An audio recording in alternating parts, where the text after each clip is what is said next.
Rural industry in India. In rural areas, the business operates towards different industries, which are agriculture, forest, and handloom industries. The people lived in different areas of rural India master in unique skills. Such as the rural people living in Kerala, they have professional skill in carving wood, the other rural people proficient in weaving carpet live in Kashmir. There are various skills from place to place is because of the factors of resources and traditions. Besides, in India, the agricultural is vital for the economy because it accounts for 44.5% of GDP from 1970 to 1971 and offers 68% of rural employment. However, the agriculture sector shrunk to 16.1% of GDP in 2009, while the proportion of non-agricultural industry achieved 86% of the GDP. A rural enterprise refers to a company registered in the rural areas, was under the responsibility of the Department for Environment, Food and Rural Affairs. The reasons for business operating in the rural area are favorable factors such as the appealing dwelling, fresh air, bigger extend headroom, cheaper rental fees, and harmonious relationships with labor. In India, there are still many people living in rural areas. Furthermore, there are approximately 90% of employees are residents who work in an assigned area in the countryside and aim to increase the local economy. The purpose of increasing in rural economy is to make fewer people living under the poverty line. The joint family structure is predominant as the strong kinship relationship in India. Therefore, to assure that there are lucrative employment opportunities in rural India, the intervention of the plan is needed. For example, the Mahatma Gandhi National Rural Employment Guarantee Act has been promulgated to increase the opportunities for wage employment. History. In a different historical time, the performance of agriculture has a discrepancy at the beginning of the Green Revolution. Between the 1970s and 1980s, the growth rate of agricultural remains high in Uttar Pradesh. In the 1990s, the substantial losses suffered by the farm economy as the growth space brings by the Green Revolution may be used up, such as the decline in the outputs of cereal crops, wheat, and groundnuts. After the period of the liberalization, the growth of the food grains stayed behind the increase in the population between 2000 and 2001, and the total factor productivity showed a decreasing trend from 1993. The rural economy with slow grew. Between 1990 and 1991, the launch of new economic policies leads to a decline in the output of food grains and an increase in non-food crops such as cotton. The location of 61% of the total enterprises is in rural areas as stated in the 2005 Economic Census Report. Types of rural industries. Agriculture industries. The agriculture industry is crucial as it solved the subsistence of the 2/3 of the population in the field study at Ambedkar Nagar district, in which the labor force of India counts for 52%, and this sector made the contribution of 15.7% of the gross domestic product between 2008 and 2009. The majority of the national economy is contributed by the agricultural industry. The job of people who lived in rural India is still mainly engaging in agricultural. Nevertheless, it also found that the agricultural has a receding proportion in the GDP. There are approximately 91% of the population in the 13 selected villages in India works associated with farming. Among these, over 86% are the small and marginal farmers who have an achievement of cultivating 75% of the total arable land. Besides, the agrarian economy mainly comes from the little area and marginal and small land possessed by farmers. However, there are still some factors, such as the advent of diseconomies caused by the liberalization agenda, the downward trend of the share of the land, the limited job opportunities, and production possibilities may lead to the livelihood under the line of poverty. Finding the sources or crops that can generate incomes and trying to satisfy the need of the consumers is needed to sustain their daily life. The sources or crops that can generate incomes and trying to satisfy the need of the consumers is needed to sustain their daily life. For example, the commercial products milk, vegetables, and fruits are the sources that can be traded in markets and are required by the residents as secured food. Besides, the small and medium farmers are more likely to foster diversified resources with catering the demand such as the grains, fibers, and oilseeds, which makes more profits. Therefore, many farmers made a transformation from farm to non-farm agriculture businesses. For instance, there are roughly 66% of the peasant engaged in non-traditional agricultural enterprises. Forest industries. The forest industry traditionally produces two primary resources, which are timber and non-timber forest products and TEPs. The fuelwood plays a crucial role among the forest products, as it taking up more than 35% average forest income in the selected 27 villages around the Jharkhand in India. Besides, the forest income is significant because it made 12% to 42% increases to the village economy, and it is the dominant source of income in HFLA and HFHA villages, from which it would alleviate the livelihood burden of households. It is using the majority of the firewood in the rural family as a source for heating in the selected villages in Jharkhand. Thus, less than 10% of the fuel wood for trading. Apart from the firewood, there is another forest product, also very valuable, which is NTFPs. The timber uses for producing furniture and equipment. In contrast, the NTFPs encompass the products that can use in different areas, such as the medicinal plants for healing, some specific plants used in making cosmetics. Furthermore, NTEPs is one of the oldest product in trade. For instance, in the 12th century AD, there is trade in sandalwood oil and Arabic gum. Thus, it contributes to the local economies that started from the early days.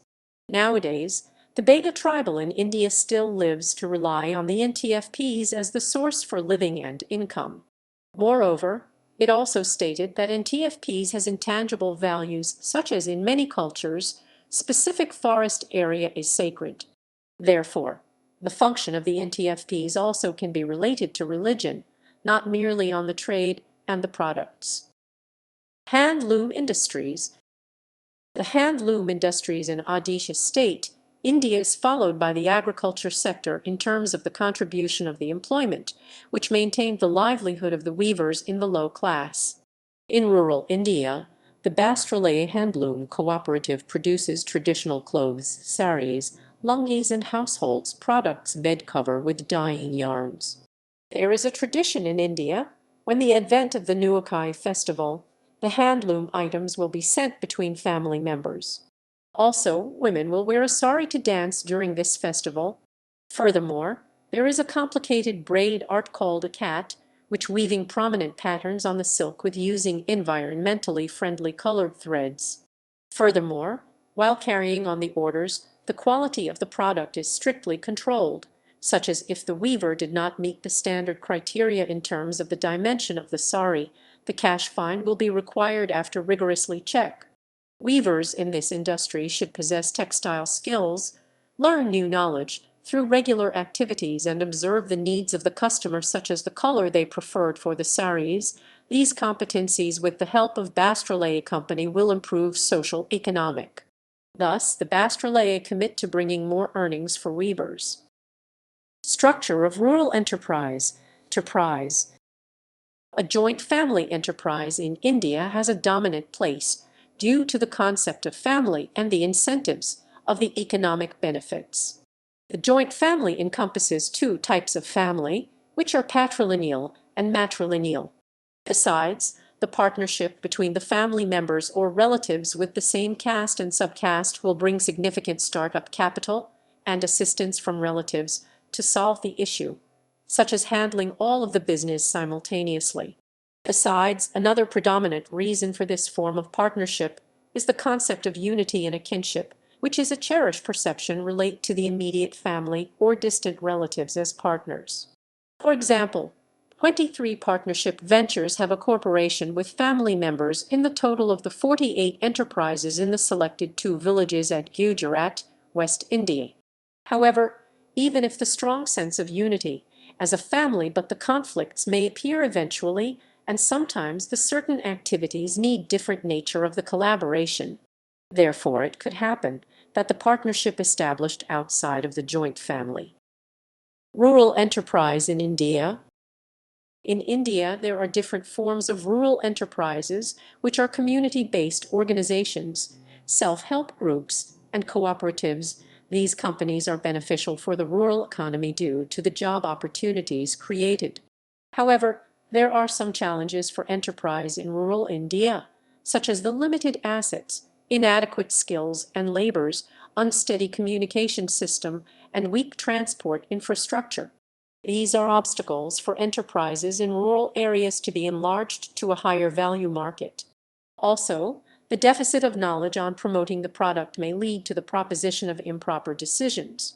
For example, India rural enterprise has a reliance on the traditional experiences to thrive on, such as the weavers in Sambalpuri Bastrali, a handloom cooperative society limited obtained basic knowledge from parents and community. Therefore, the appearance of e-commerce is to solve these issues. For instance, and Milk Union Limited is an India dairy cooperative. It applied the business in rural India to gain a robust supply chain, eliminate transport obstacles, and have a good relationship with customers. Rural cooperatives in India. Cooperatives in India is on behalf of one of the most extensive system in terms of rural finance in the world. Agricultural cooperatives in India still have excellent scope for improvement with the changing economy. Through reaching a large number of clients, farmers, small and marginal farmers, and people under the poverty line, it can be seen that rural cooperatives have an essential role in the hinterland of rural areas. There are approximately 450,000 cooperatives in India with 220 million people involved. Cooperatives originated from the 20th century and at an early stage mainly catered to the financial needs of the farmer, especially the advent of harvesting and sowing. Today, the cooperatives are responsible for the majority of rural credit, which constitutes 65%. Under the different types of cooperatives in India, the credit cooperative is a powerful system in India, which encompasses the organization of the rural credit cooperative. In the villages of India, the other types of cooperatives found are societies of farmer service and multipurpose society for large-scale agriculture. Rural cooperatives also engaged in distributing quality inputs to farmers by charging maximum price through the activity of procurement. The dairy cooperatives in rural India help women become involved in the production of milk, acquiring confidence, more specifically, concerning the success of the Amul experiment. Pravaraanagar cooperative sugar industry is another successful example as the contribution to the development of the social economic rising in the economic benefit and the improvement of rural facilities, which are inclusive of the areas of education, recreation center, hospitals, and cooperatives. Rural self-help groups. The self-help group in India is an action taken in a group in a wide range which helps approximately 33 million of Indian women to obtain financial services and other activities with lower prices. Women in rural India, especially with lower castes and lower education level, facing a plight such as the adverse health condition and limitation to acquire financial products. There are commonly 10 to 20 members in a rural self-help group who funded money mutually for the enterprise or emergency. For example, in Tamil Nadu, India, the new self-help groups established after the natural disaster. One of the famous models launched in rural India is to provide microcredit to poor Indian women. The initiatives of rural development in India concentrate on the development of the economic status of women and other vulnerable people by providing microcredit. Besides, there is another model not only offer the microfinance plus, but also involved in the areas of education, social attendance, and politics. The self-help group has ethical implications for Indian women, such as alleviating the economic burden and eliminating gender inequality. After accessing the loan products, there is an improvement for rural women in the aspects of psychological and economic conditions. Moreover, women who are widowed will receive support.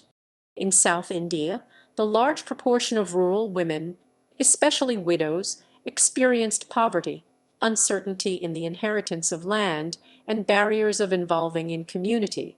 The existence of the rural self-help group is to empower the vulnerable group, especially women, to conquer the barriers.